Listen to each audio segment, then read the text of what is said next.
Pleased to have Admiral James Lyons with us. Sir, welcome. Well, thank you, Frank. Sorry I missed the earlier presentations due to my 3-hour and 20-minute commute this morning. But, as a number of you heard me say before, we've had many opportunities to change the course of history. And it hasn't mattered whether it's been a Republican or Democratic administration. We failed every one of them. Starting with Carter, with the takeover of our embassy.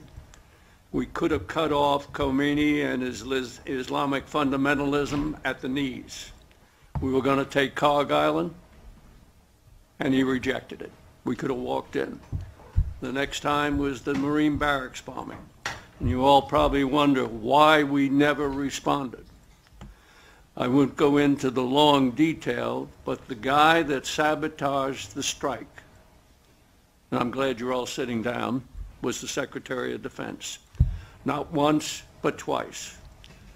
Reagan approved, the French wanted to do a combined strike, and Reagan approved it, and Weinberger wouldn't issue the order. I have personally talked to George Shultz and Bud McFarlane. They told me they pleaded with him, and he wouldn't do it. You have to say, who the hell got to him, or what got to him? I've never been able to get an answer on that. In the Gulf Tanker War in '87, we were going to bring down the Khomeini regime. And the guy that sabotaged, I had briefed Weinberger at my headquarters at Pearl Harbor that summer. And this was going to be in August of '87.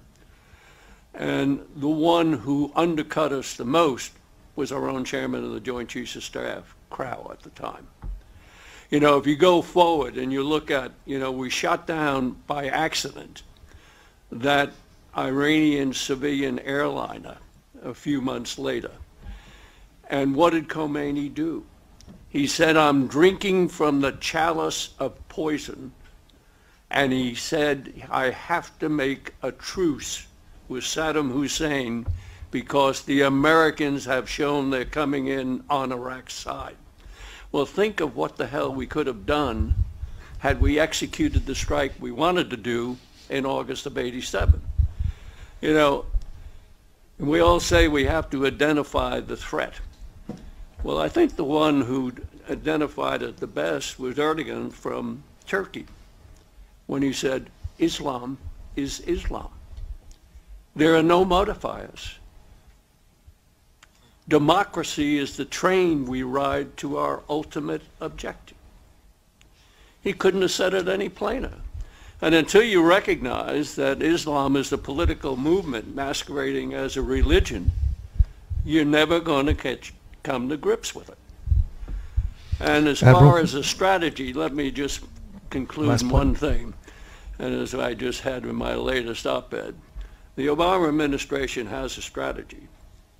It's very simple. Any thinking American should be able to grasp it. It's anti-American, anti-Western, it's pro-Islamic, it's pro-Iranian, and pro-Muslim Brotherhood. And with that, I'll yield the mic. Thank you, sir.